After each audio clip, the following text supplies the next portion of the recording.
Bringing people and communities together on seclosounds.org. Your listening station.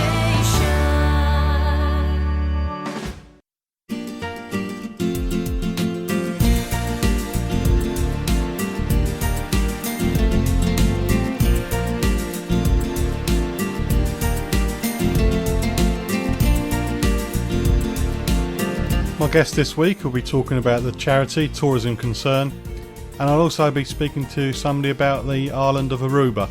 That's all coming up on the Guinn Travel Show on seclosounds.org. Hello and welcome to the Guinn Travel Show on seclosounds.org. Hello and welcome to this week's show. Later on we'll be finding out about the island of Aruba in the southern part of the Caribbean. It's not a popular location choice for many tour operators in the UK, but it is a nice little island to visit, and we find out what there is to offer there. And also there'll be the roundup of the travel news too. But first, I spoke to Tourism Concern earlier this week. It's a charity who's trying to make sure that everybody has ethical travel. This person I spoke to was Mark Watson. When I was a travel agent, I did have my own internal conflict about some of the stuff I was selling to people. I wasn't entirely happy with some of the destination choices because of, well, let's say the way that the government operates and human rights and things like that. But people came to me to get the best possible travel to visit those places because they were of interest. So despite my own personal misgivings, I put the travel together.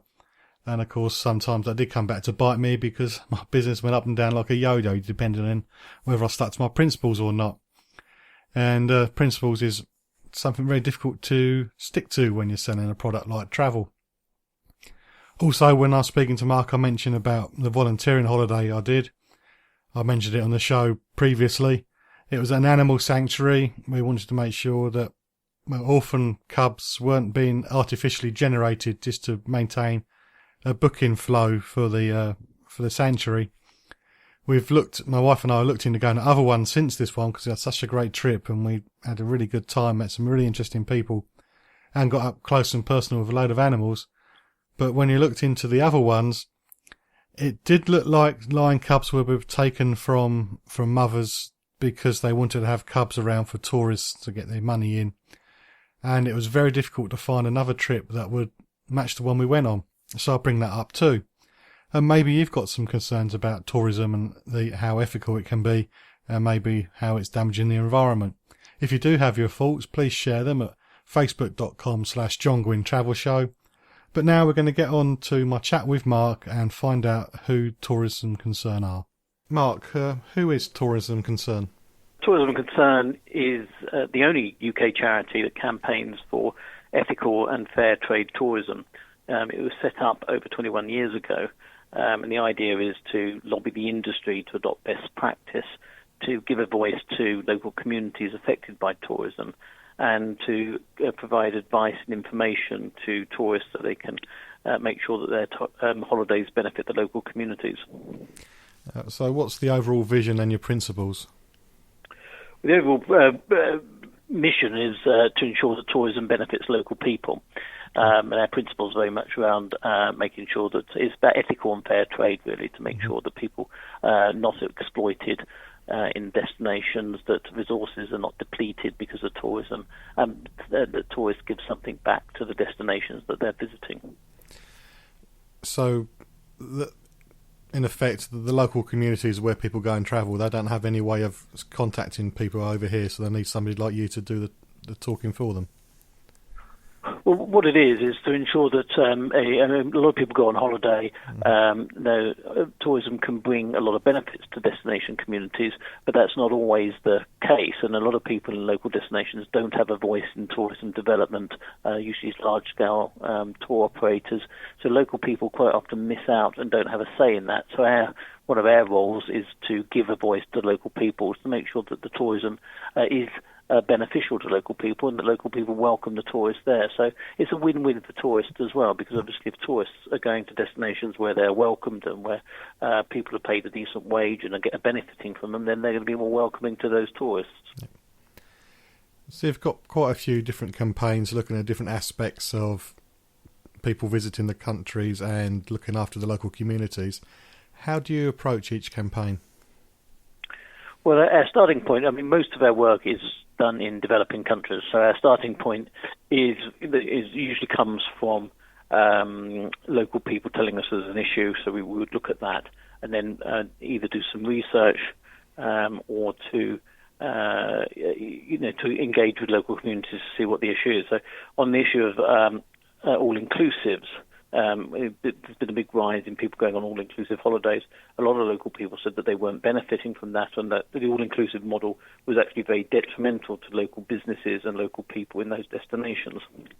So we've been looking at some research into that campaign, looking to see exactly what the impact of an all-inclusive is, and we found actually that they bring the least benefit of all the holiday types to the destination community. We've just done some research on worker rights in all-inclusive hotels, and again found on the whole that workers tended to work longer in an all-inclusive resort because people stayed in them all day rather than left, and were paid less and had a harder time of it, and less likely to have long-term contracts. So that was one issue. Another one where we've looked at water resources in destination communities, and again that is the impact of tourists going to a destination, using a lot of water. Those water resources are being diverted from local people, local communities, and being used by the tourists, and that's having a really negative impact on those communities. So we do have a whole range of different issues. The Porters campaign that we ran was make sure that porters were paid a decent wage and had proper equipment. Came out of the fact that a lot of porters were dying on mountains and being treated quite badly by tour operators and trekkers going on trekking holidays. So they came to us and we helped them set up unions in local countries, adopted a code of conduct for tour operators, then persuaded tour operators here to make sure that they followed that code of conduct. How do you fund these campaigns? We're funded almost entirely from individual donations. So we're a membership-based charity, so most of our money comes from individuals who are usually keen travellers themselves, but obviously want their holidays to be as good for the local people as they are for them. So it's people that want to travel ethically and they're interested in ethical travel issues, people that want to support our campaigns in that way. So most of our money comes from individual donations. Have you come across people, you've said about already some travellers are ethical and they want to make sure everything's better, but have you come across some who disbelieve they should have the right to go away for as cheap as possible and just enjoy themselves and don't worry about the consequences? Yeah, obviously, we're trying to campaign for those people that try and persuade people to make better and more informed choices about their holidays. And it's not always a case where an ethical holiday is more expensive, and I don't say that's probably not the case. I say there's obviously lots of examples where people could stay in some fantastic places which would be cheaper than the mainstream. But one of our campaigns is really just to raise awareness, and I think most people do care about the impacts of what they're doing, and if local people are not treated well or being exploited, then I think most people want to know about that. So, I'm not saying that everybody is going to be on side. There are some people that don't worry about that, but I think a lot of people, when they know the issues, will actually make small changes into their behaviour to make sure that local people do benefit from their holiday. And you've got to think about it. Do you want to go on holiday where you are not welcomed by the local people? Do you want to be served by people that are being paid less than a living wage, so that they're tired, they're fed up with you, etc.? Or do you want to go to a place where you're welcomed by the local people, and the local people, they want to make the best of the holiday for you? So that's what our campaign is around, better tourism, because we think better holidays are not only better for the local people, but if they're better for the local people, they're going to be better for the tourist as well. Gary Fitz here, every Monday, 10 o'clock. Coming up, we've got Eric and Ernie. Join me here on Seclo Sounds. In your smile. It's from 1975, Eric and Ernie were four... Gary, it's not Eric and Ernie, it's Earl and Ernie, the Cape Brothers, Union Man. Oh, I see. Gary Fitz here, every Monday, 10 o'clock. Earl and Ernie.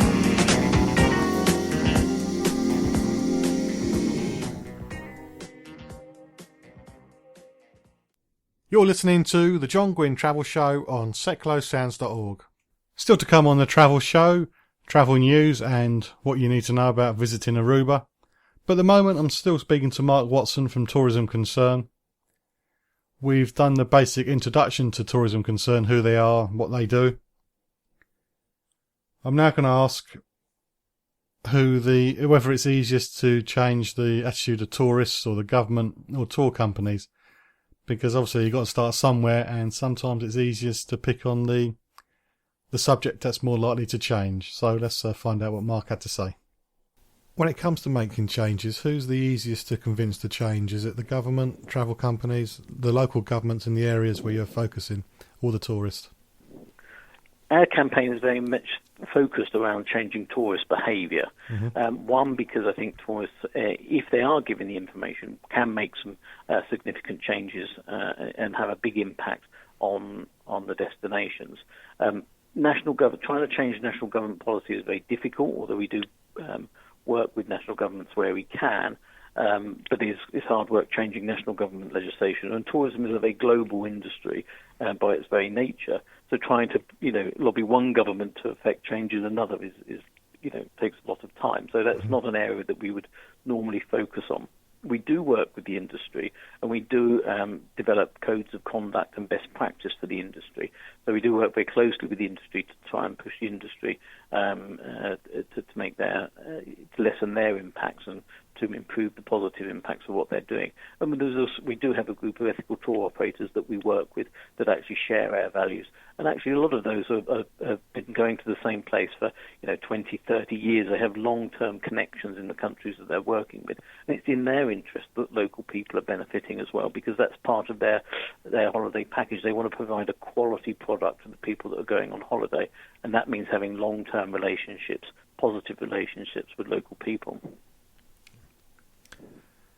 Volunteering holidays appear to be more popular nowadays, and I've been on one myself a few years ago, and I took a lot of time into sourcing it to make sure that there wasn't causing problems. It was an animal sanctuary, so I wanted to make sure they weren't causing orphans to be looked after and things like that.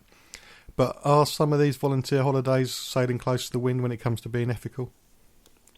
We've just done a whole campaign around volunteering, and I think what has happened in the volunteering market, certainly in the UK over the last 10 to 15 years, is that if you go back 20 years, and the people that were sending volunteers were usually going overseas for a year. They were usually run through a charity product. They usually run with local NGO help on the ground in the destinations. What has happened is a lot of commercial organisations have got into the volunteering market. Now, some of those still offer a very good product, but there's a lot of people there where people are volunteering and they're not doing anything very useful at all. They're either taking jobs away from local people. They are doing, with the whole campaign around orphanage tourism, where people are going to want to go and help out in orphanages, and highlighting the very bad impacts, the very negative impacts that can have on the local people. In fact, what's happened in some countries is that the orphanages have become a big business to attract foreign volunteers across there. So children are literally being stolen from their parents in some destinations, so that the local orphanages have got children for the volunteers to come in, because it's a big business to them. So there are a lot of very unintended consequences about volunteering. And one of our things is really to get volunteers to think about why they are volunteering. And I say to a lot of students always say to me that they're going to go and do some volunteering in Africa because they're going to help. They want to help the Africans in that way by going out there and doing something useful.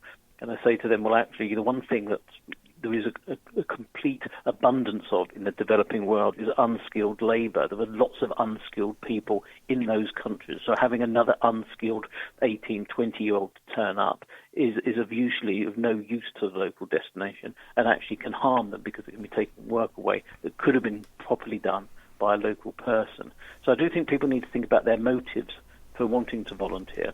There are plenty of opportunities for people to volunteer in this country, do some very useful work. They don't have to pay for the privilege to do that. But there are some very, there's a lot of commercial companies out there which will sell a volunteering package to people for £4,000 or £5,000, where people will go out there. They will probably not have a particularly enjoyable experience. They won't be doing anything useful for the local economy, and they're paying a lot of money for a very expensive holiday, whereas they could have done some volunteering here in this country and spent that money by travelling around a destination and spending money in local bars, local restaurants, local community projects, and brought more benefit to the local community in that way. You're listening to the John Guinn Travel Show on seclosounds.org. One of the reasons I contacted Tourism Concern is because a tour operator has announced that it's got some new sustainable and ethical tours added onto their holidays in certain destinations. And it reminded me about a tour operator that decided a couple of years ago to change their product to exclusively all-inclusive holidays. And at the time, there was a worry that it was going to keep tourists away from the locals and reduce the spend in the local area because people would just be staying in the all-inclusive hotel and not going out to see what there is around in the neighbourhood. And as I said, I was a travel agent and I did do lots of all-inclusive holidays. And when I go myself, I generally go all-inclusive, but I don't stay in the hotel resort. I go out and visit to see what's around. The all-inclusive bit is just so I know that I can get up, have something to eat and have a drink if I need one. Not alcohol, but just a drink and easy access. And then most of the time we go out and eat somewhere else during the day. But it's just there in the background. So we're not going all-inclusive to save money. We're not going all-inclusive just to sit by the pool. We're going all-inclusive because there is something in the background in case we don't go anywhere because the weather's bad. And that's the way I like to approach it. But it does mean that people don't visit the local area. I remember being in an all-inclusive hotel in Kenya. I was trying to see the rep to book a trip, and a couple in front of me were having a right go at this guy, a poor Kenyan guy, about the alcohol, the vodka that was on offer in the hotel. It wasn't Smirnoff, it was a cheap copy, and they were very upset about it. And I'm thinking, you didn't come all this way to drink stuff you can drink back home, and this poor guy is relying on tips. He's got enough pay to pay his rent, but anything else, his food and power and whatever, clothes, needs to come from his tips. And you're complaining about what you're drinking for a couple of weeks. I don't get it. But anyway, Tourism Concern have investigated all-inclusive resorts, and we're now going to find out what they found. A well-known tour operator made the decision a few years ago to go exclusively all-inclusive, and there was a lot of worry in the press that there's going to cause lots of problems in the local communities where these resorts were based. You said you've done some research into all-inclusive, but did all the problems that were forecast when this tour operator change happen, or did they happen worse than expected or not quite as bad?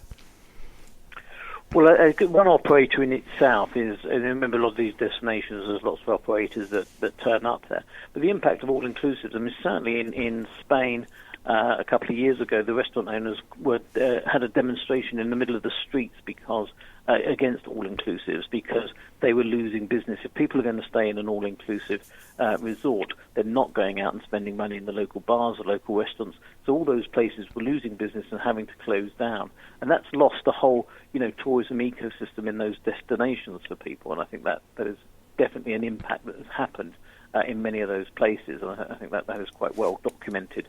Our other impact on them is that the big tour operators push the hotels to go all-inclusive and say, we're only going to use your hotel if you go all-inclusive. And I think in Turkey they're offering something like, I can't remember, it was 15 or 20 euros a night. And they said, you've got to accommodate people for that. You've got to feed them 3 meals a day for that. And that's all we're going to pay you for that. So they're pushing the price down on the local community. We found that a lot of the money that you spend on an all-inclusive resort, most of that stays with the tour operator, very little of that. The World Bank found that in Kenya, just 10% of the spend actually found its way into the local economy. So there are definitely impacts on local destinations by the all-inclusive model. In other destinations, particularly in the Caribbean, what you've seen happen is the all-inclusive model goes in, people stay in the resort, they don't leave the resort. The local people are obviously fairly poor, are getting no benefit from that, so they begin to resent the tourists there. The local tourists don't leave the resort, not only because everything's in the resort, but now there's nowhere for them to go. There's no bars or restaurants for them to go and visit outside the resort. And on top of that, now the local people are not particularly welcoming of them over there, so they stay in their resort even more. So you have this downward spiral of enclave tourism where people just flying in, staying in the resort, not meeting the local people, not spending any money in the local economy, and the local people getting absolutely no benefit and resenting the tourists being there. Now, that's not a great model. That is not a sort of holiday you want. And we've actually had people say to us that they've been told that their insurance is not valid if they leave the resort when they go on holiday. They've been told there's been armed guards at the front of their resort and told them it's not safe for them to leave the resort. Now, that is not a good model. That's not a sustainable model of tourism where everybody should be benefiting. So that's some of our concerns with the all-inclusive model.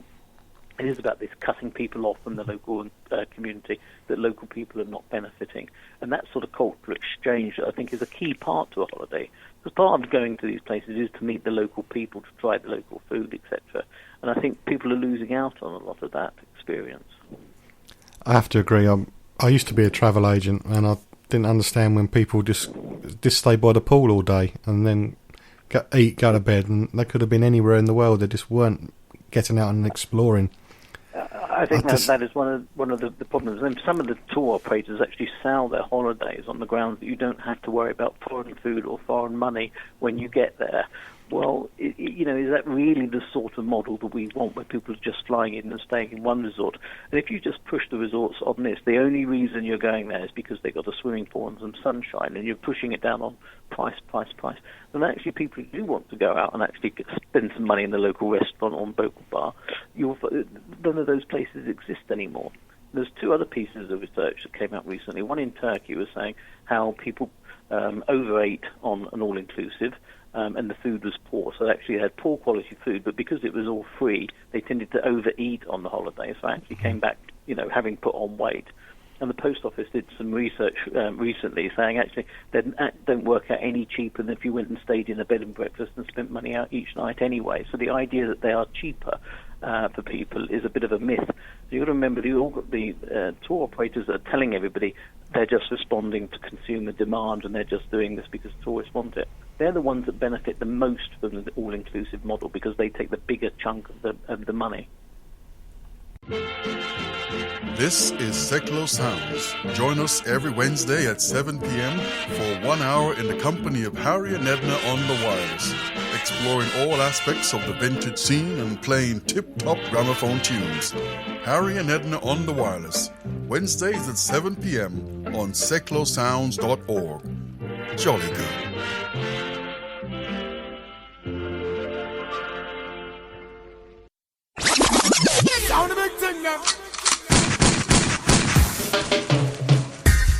Hi, blessings to each and every one of you. Join me, Darren Hoy, with the Reggae Takeover Show for 2 hours of the finest reggae vibes, each and every Wednesday, 9 through to 11 p.m, here on Seklo Sounds. Don't miss out on your weekly Sunshine Fix, featuring roots, rude boy, dub, lovers rock, ska, one drop, and much, much more. So go on, give your sound system a treat. Join me, wind down low, and skank the night away. One love. That's Wednesdays, 9 through to 11 p.m, live on Seklo Sounds. Get it up, my selector.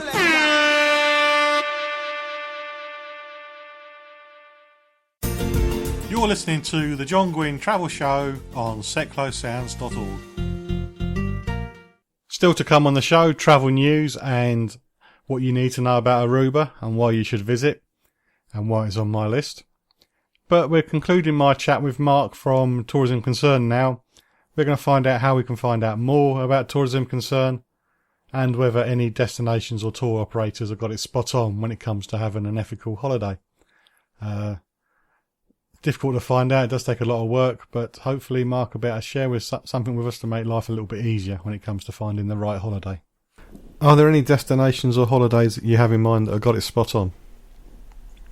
I think there's lots of places that are making a good effort, and I sit on the Responsible Travel Awards. I'm a judge on that, and there's always some very good applications come into that. We also publish the Ethical Travel Guide, which is lots of small-scale tourist developments around the world where you can stay anything from eco lodges into the Amazon to little villages in Tanzania where you'll spend time in the local village and with the local people. So the whole range of different things. And I think if people look out, not only will they get better experiences, but actually they get a very good holiday from that. And there's no need for them to be more expensive than anywhere else. But they'll also be giving something back to the local people.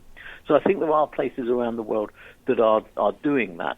I think for governments, it is quite difficult. In the Gambia, the government tried to ban all-inclusive resorts. And so they did ban them for a number of years, and then that ban has since been overturned. So I think the governments are aware of the problems, but obviously the big players, the big money that comes into an area, it's very difficult for people to manage that. And there's not many places in the world where we've had brilliant tourist planning. If you look at, Spain was pretty much overrun with as a tourist destination, with a lot of people moving away from traditional industries into the hotel industries, etc., on the coast. When people stopped going there, that had a big impact on that. Many of the Greek islands suffered very similarly. If you look at places like Cancun, completely destroyed with hotels. Goa is another area where now there's been unregulated tourism development, and that's the reason people went to these destinations is being lost by unregulated tourism development. So I think it is a difficult thing to plan for, but I think people are beginning to see that actually tourism is a tool for development. It can, if it's done correctly, can be a very useful tool. And obviously for destinations, really what you want is a low number of high-value tourists that are going to spend a lot of money in the local economy, because that's the best model of tourism for the destinations.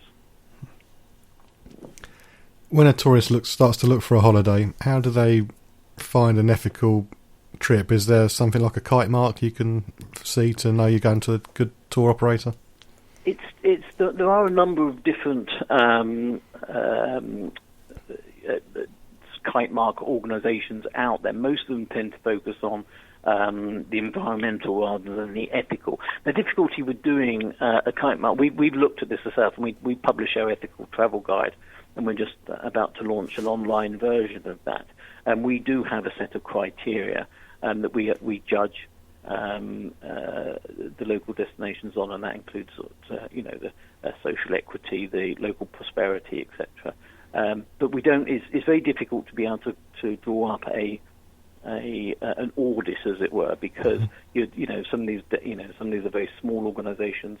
Some of them are very diverse, and so one audit doesn't fit all. But we do certainly do a stuff where we look at what they're doing, each organisation is doing, and then judge them on how ethical we think they are. But so that's what we're doing. But there are other award schemes out there that look at sometimes just environmental stuff or whatever. We did try and work with the Fair Trade Foundation to come up with a fair trade tourism mark.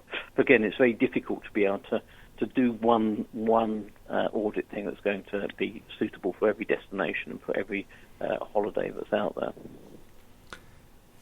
You've mentioned your guide. So how do we find out more about the guidebook, and how do we find out more about Travel Concern and how we can help? Well, our website has, which is tourismconcern.org.uk, has links to the travel guide. The Ethical Travel Guide is a book you can purchase from us. There will be an online version coming out in the autumn as well. So that gives lots of each country, and it's, I think for a lot of people, it's not so much as a kite mark for a holiday. It's to understand what are the impacts in each country. Is water issue a big issue? Importers' rights. If I'm going to Tanzania, if I'm climbing Kilimanjaro, it's probably going to be about the porters' rights, etc. So that information is on there. And we have a number of what we call travel dilemmas, which is everything from should you be riding elephants in Thailand and Nepal to whether you should be swimming with sharks in South Africa, to etc. Where we outline the issues for people, so people get an understanding of those issues. So when they go there, they think, well, actually, riding an elephant is not good, but actually, I can go to do something else, or there's an alternative like we can be thinking about. And that's the sort of thing that we're trying to get people, because we think actually most tourists want to do the right thing. The problem is most people don't actually know most of the issues out there. So it really is about educating and informing tourists, and I think that's our key bit. So our website has hundreds of pages of information on destinations, on ethical travel issues that people can find out and do that. And it's all free, obviously, because we're a charity. Okay, thanks, Mark. Thank you for your time. All right, thank you very much. You can contact us or just keep up to date with travel news at facebook.com/John Guinn Travel Show. This is Seclo Sounds, your community radio station. If you'd like to volunteer some of your time and skills with Seclo Sounds, send an email to volunteers@seclosounds.org and let us know how you would like to be involved. MK Flyers Online, the fast and simple way to find any kind of business or service locally. Find us at mkflyersonline.co.uk or download the MK Flyers mobile app from your app store. MK Flyers Online proudly supports Seclo Sounds, community radio for Milton Keynes. The John Guinn Travel Show. Checking it out before you check in on seclosounds.org. If you have any comments on the stuff that Tourism Concerned shared with us, please let me know via facebook.com/John Guinn Travel Show. Still to come, there's travel news, but now we're talking about Aruba. It's been on my destination list for a long time. I still haven't gone there. I nearly went there this year, but the dates didn't work out, so maybe it's going to be next year. It's one of the little islands which is a great place to visit, and it's also somewhere where it's very unlikely that you're going to meet somebody who's been there before. A bit like going to British Virgin Islands. And what I thought when I went to Cuba, I remember going to Cuba thinking it'd be fairly unique, and then I seemed to meet everybody who's ever been there when I came back to talk about it. But I don't think that's going to be the case that much with Aruba. So I had a chat with the tourism board. It's over the phone to Holland for this one, so the line gets a bit scrappy every now and again, but do listen and you'll see why Aruba rates so highly on my wish list. Tisso, whereabouts is Aruba, please? Aruba is located south in the Caribbean, just off the coast of South America, about 30 to 40 kilometers off the Venezuelan and Colombian coast. Most Caribbean islands seem to have a violent past, with various European countries fighting over them. Was this the same with Aruba? Pretty much, yes. We have been discovered by the Spanish in 1499, and they have ruled Aruba for a long period, and then in 1636 the Dutch took over. We had a brief British rule from 1805 to 1816, and then the Dutch took over again, and we've been Dutch ever since. Not many Dutch islands, I guess. In total, there's 6 islands in the Caribbean that have been colonized by the Dutch back then. 6, that's more than I thought. I'll have to brush up on my history. Yeah, it's mostly very small islands. They use them as basis for piracy. Okay. What's the climate like down there? We have a year-round good weather of 30 degrees every day. It's a quite dry climate. We have an official rain season from December till January. We have cooling trade winds the whole year that make it, make it a bit cooler. And we are outside of the hurricane belt, so it's a year-round good weather destination. So no hurricanes. That's pretty good then. Yeah, I'm off to Jamaica soon. I'm watching all the storms very carefully. Okay. When flying from the UK, how long does it take to get there? It takes about 9.5 hours. Are there direct flights, or do you need a connection? In the summer, we have direct flights with Thomson. They fly to Aruba from May till October, and the whole year you can also go to Aruba with KLM via Amsterdam. Do you know how many British travellers visit each year? Yes, we have approximately 10,000 British visitors per year. Do they need a visa to get in? No, people with a European passport, a European Union passport or British passport can go to Aruba, no problem, and you can stay there and spend a vacation up to 3 months, no problems. Is there any compulsory recommended jabs or other medication needed? No. We have a very safe island, very good medical system, so there's no medication needed to go to Aruba. That's good, because I'm really bad with needles. Some of the islands have departure taxes and other tourist taxes. Are there any in Aruba? Yes, of course, we do have taxes. Most of them, when you travel to Aruba through a tour operator or with an airline, they're already in the calculated within the prices.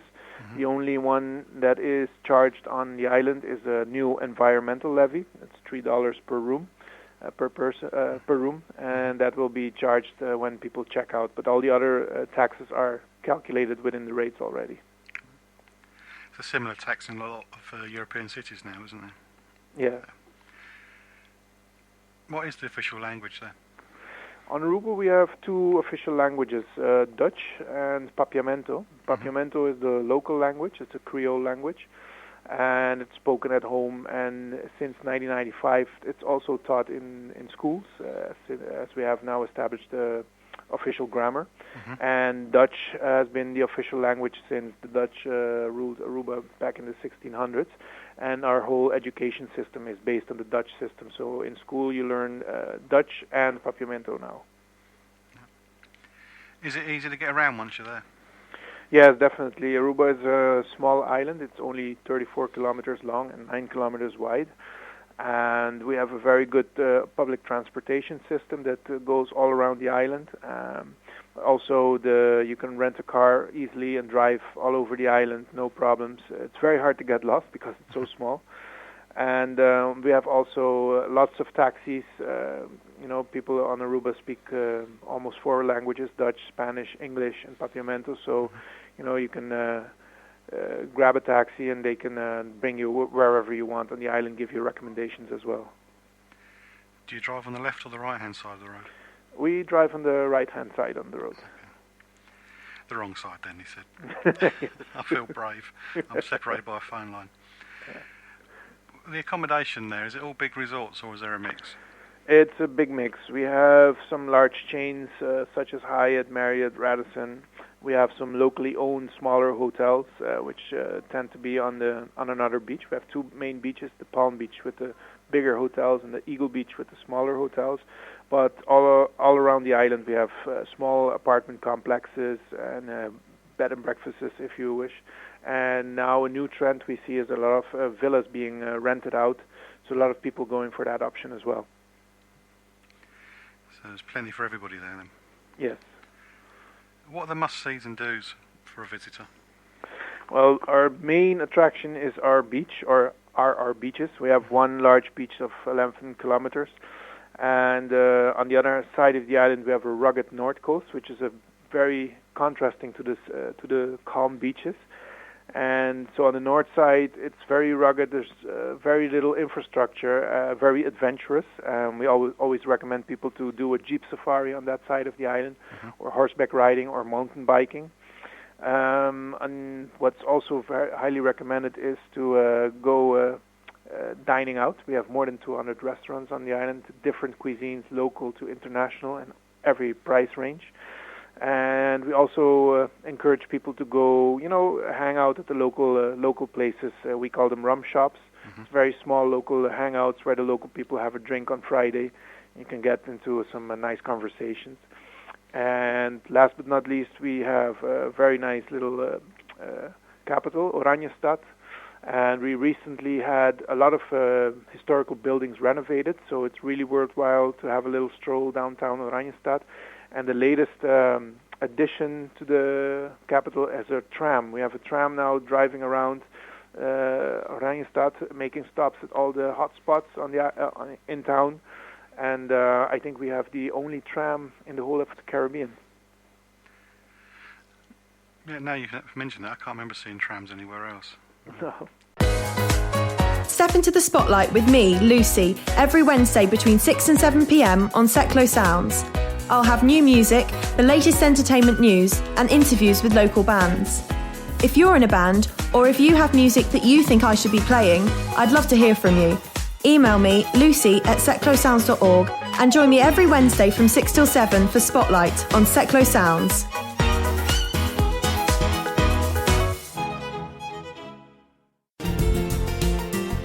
You can contact us or just keep up to date with travel news at facebook.com/John Guinn Travel Show. Still to come, travel news, but at the moment we're talking Aruba. And we're getting on about food. As you know, I always like talking about food when it comes to a destination. And with all the different restaurants in Aruba, well, that's going to cause you some problems if you want to keep your beach body. With 200 odd restaurants, it must be difficult to come back lighter than when you went there, I guess. Yes, we always recommend people to diet before you go, because when you go to Aruba, the food is excellent, and when I go, I always have to diet to lose at least 5 kilos so that I can enjoy the food and the drinks there. Is there much in the way of wildlife on the island? There is wildlife, no dangerous animals though. I think our wildlife is very well represented in the with birds. We have a lot of specific birds that are special to the island. We have a little parakeet that's only found on the ABC Islands, Aruba, Bonaire, and Curacao. And we also have a little burrowing owl that's very typical of the island, and it became a national symbol to Aruba. So that would be the most popular wildlife animals we have. But nothing dangerous. That's a shame. No. We have a little rattlesnake, though. They are poisonous, but they don't kill people. So if you get bitten, which is very rarely, at the hospital, you can get a little shot, and it's okay. But that's, I think, the most dangerous animal we have. All right. You mentioned the rugged north coast. Are there any other natural wonders, and can you still pan for gold? Yes. Yeah, we have, on the north coast, we have a thing called Conchi, which is a natural pool, because on the north side of the island, the sea is very rough, so it's not recommended to go swimming there. However, within the rocks, there's a little basin, a natural basin, where the waves pound in water, and it stays calm in there, so it's like a natural swimming pool within the rough seas. And so that's one of the natural wonders we have on that side of the island. And regarding gold, we used to have proper gold mines about 100 and 120 years ago. And now when it rains, sometimes in the national park, when you look very good, you can get very little drops or nuggets of gold. But I don't think you'll find a lot of big chunks of gold now. So I won't be able to pay for my holiday then? No, I don't think so. The capital city, I think you said it's pronounced Oranjestad? Yes, that's correct. Orange City. Orange City. Does it have much to offer the tourist? Yes, it's the historic. It has a lot of historical buildings, and it's also home of two of our biggest museums: the Archaeological Museum and the Historical Museum. It's also host to a lot of shops. We have a nice main street with some historical buildings, and currently the main street has been made traffic-free. Just the tram passes through. And a lot of gastronomy, of course, in Oranjestad. And Oranjestad is also a harbor city, so we have a nice boulevard, can make a nice stroll next to the water, a lot of bars and cafes on the boulevard side. So Oranjestad offers a lot for during the day and also during the night. It's very expensive to get married over here in the UK. How easy is it to get married in Aruba? In principle, it's quite easy. You can have a civil wedding on Aruba or a religious wedding. Mm-hmm. And the civil wedding will always be held at City Hall. And the religious weddings you can do wherever you want on the island, providing you made the arrangements with the church. And recently they have adapted the laws on Aruba, so a civil wedding on Aruba will be legal also in your home country. That'd be handy, wouldn't it? Yeah. Legal. It's a long way to go, so what would you say is the minimum length of stay you should have for a holiday? Well, I always say if you come to Aruba, come 2 weeks, but on average people stay about 10 days. Mm-hmm. So a week and a half would be just enough for you to see and experience the whole island. So I would always try to take 2 weekends and a week in between. More and more people now are using the internet to put their own holidays together. Mm-hmm. Is DIY travel easy, or should travellers use a travel agent and tour operator? Well, they can. It depends. We always recommend for people to book either on the internet or through a travel agent, but book before they get to the island, because mm-hmm. Sometimes we get requests. I'll fly into Aruba and I'll look for accommodation when I'm there. We disrecommend that because the tourism industry is doing quite well. So sometimes you might get a surprise that you don't get any rooms when you're on island. Of course, if you the question book online or book through a travel agency, we leave that up to the consumer. Nowadays, it's so easy to book your holiday through dynamic packaging. Different websites offer that. But if you want certain security or expertise by a travel agent, I mean, we work with a lot of travel agencies and chains and tour operators in the UK, so that's a marvelous option as well. Are there any, you said about the rooms could be full, are there any big events planned over the next year or so? Definitely. We just had last weekend the first edition of the Electric Festival, which is a first for us and I think for the Caribbean. It's a 3 days festival with lots of international DJs.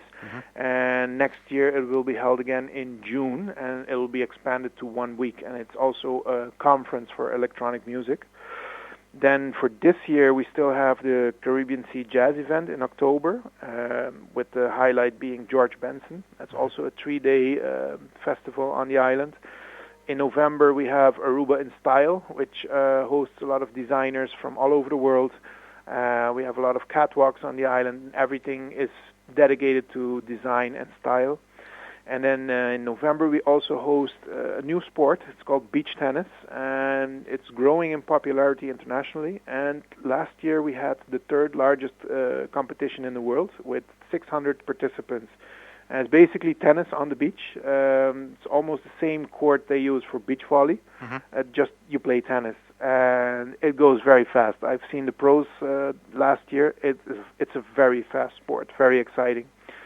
And also recently we found out that the Football World Cup, the FIFA World Cup, will do a world tour, and on the 2nd of November it will do a stop on Aruba, so we'll have some activities organized around that as well.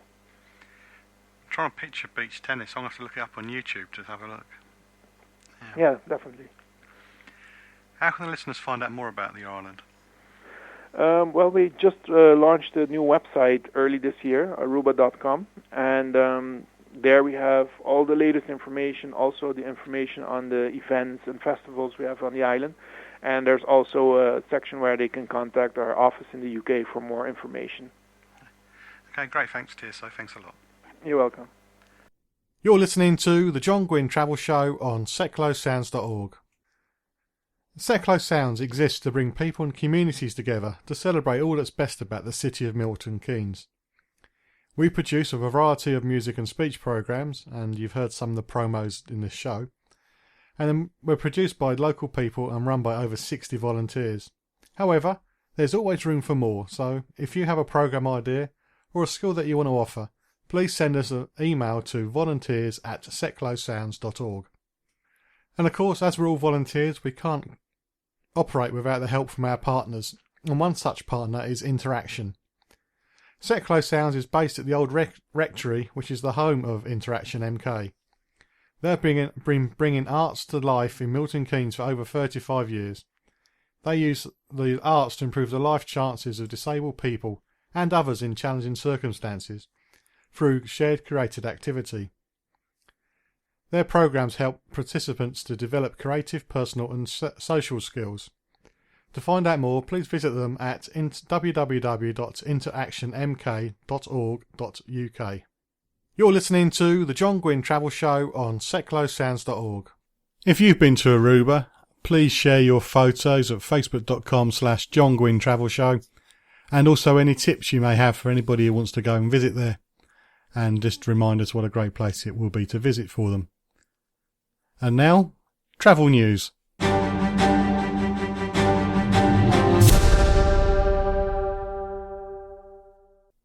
Flying can be stressful enough, and the last thing you want when you're a little bit stressed about the way you're travelling is for some passenger to behave badly. I was going to use a different word then, but then I thought perhaps I'd best not. But anyway, a man has been jailed for 15 months for hurling abuse at EasyJet cabin crew and then attacking the police officer who was called on board by the worried captain. Liverpool Crown Court heard last week that Michael Warrilow was returning from a trip in Amsterdam in October last year to Liverpool, and he turned on cabin staff. Prosecutors were told the court that this gentleman from Kirkdale began rummaging around in the flight attendant's trolley, and when being told not to, replied, "Drop the attitude," but there was a word before attitude. As the plane came into land, he was asked to pick up a packet of crisps he had dropped on the floor, and again he swore at the crew, saying, "I'm not a dog, especially not your dog." And again there was a word before the word dog. Then there was further trouble with a male member of the crew, and police were called, but when the officer tried to arrest this gentleman, he struggled so much he broke the policeman's thumb and damaged his ligaments. It took 3 people to get him into a van, and then when he was in the van, he began headbutting the cage. Of course, the officer who was injured had to undergo surgery to repair the problem with his thumb and was on sick leave. Warrilow did initially deny the offences, but then a couple of weeks before the trial admitted and pleaded guilty to causing actual bodily harm, a public order offence, and 2 charges under the Civil Aviation Act. After the guilty plea, the court were found out that this guy had 65 previous convictions, including disorderly behaviour, resisting police, battery, burglary, assault and affray. His defence lawyer did say that he was trying to find a job, but he was struggling with his record. The Judge Andrew Menery, QC, jailed Warrilow for 15 months, and he said that the offences and injury to the police constable were the culmination of quite an appalling episode of violent, aggressive and intimidating behaviour displayed by you towards the cabin crew of EasyJet flight. The judge then went on to say how bad it must have felt for the passengers as well, and that flying is stressful enough without somebody behaving in such a manner. So I'm quite happy that EasyJet have taken this far. There are anecdotal stories in the travel trade saying that there is an increase of bad behaviour on flights. We don't always get to hear about it, and hopefully with more airlines taking this line and being strong and making sure there is a prosecution, that it may stop, because the last thing you want when you're a few thousand feet up in the air is somebody to start being violent towards the cabin crew who are there to keep you safe and to fellow passengers. I mean, what do you do when you're up there? If you've been on a flight where this sort of thing has happened, please share what happened at facebook.com/John Guinn Travel Show. There's one problem with tourists, and that's when they're touring where you live. They do cause some problems. My wife, who works in London, is forever mentioning about the problem she's had with tourists getting in her way when she's trying to get from A to B as quickly as possible. And she's probably aware that the first half of this year, from January to June, has proved popular for overseas visitors to the UK. The Office for National Statistics, ONS, have just released some figures, and they're saying that inbound visitor numbers are up 8% year on year to 16.4 million visitors between January and June. June also saw a record number of arrivals, which was up 10% to 3.18 million, with holidays rather than business accounting for almost half the trips. And it's visitors from Europe who are mainly responsible for this increase in numbers. Also, the ONS said that the number of Britons travelling abroad also rose about 4% for the first half of the year to 27.1 million people, although the numbers in June did drop, and maybe that's because of the school fines. It doesn't say this in the report, it's just me thinking about it. With all the increased news stories about parents being fined, taking their kids out of school in term time, maybe that's a reason for the drop. We don't know. ONS went on to say that Britain spent far less on trips abroad, despite favourable exchange rates, and said that spending dipped by 16% in the first half of 2014, compared to the first half of 2013. The number of trips abroad increased by 5% in the 12 months to June, but Also, expenditure on these visits fell by 3%, and travel to North America was up by 6% year on year, Europe 4%, and other countries 5%. How do you feel about people coming to visit the UK? Do they get in your way? Do you work somewhere where there's lots of tourist opportunities and you get people coming and wandering around, suddenly stopping, taking photos, getting in your way, asking you lots of questions? I know it upsets my wife. She's not very tolerant. I've got the bruises to show for it. He said jokingly, everybody, jokingly. But what do you think? Just share your own experiences about what tourists mean to you in your work or home environment at facebook.com/John Guinn Travel Show. Well, that's it for another edition of the Travel Show with John Guinn on seclosounds.org. If you have any comments on the subjects of the show, you can make them at facebook.com/John Guinn Travel Show. To remind you, we've talked about Aruba, disruptive passengers on planes, how tourists can affect you in your place of work and at home, and also tourism concern and ethical holidays. I'd be interested to know your thoughts on all those subjects. facebook.com/John Guinn Travel Show. And as always, this is the place to put down if you want any part of travel covered on the show. Just let me know what you would like investigated and I will do my best to get it sorted for you. And hopefully you can join me next time on the John Guinn Travel Show on setclosesounds.org, where each week I'm checking it out before you check in.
MK Pulse proudly sponsors Seclo Sounds. MK Pulse is Milton Keynes' local magazine, bringing helpful information on food, health, fashion, money, travel, culture, and much more to 66,000 readers every month. Plus news, views, and what's on from around the city. If it's happening in Milton Keynes, it's in MK Pulse, and it's available online at www.mkpulse.co.uk. MK Pulse and Seclo Sounds, the heart and soul of the city.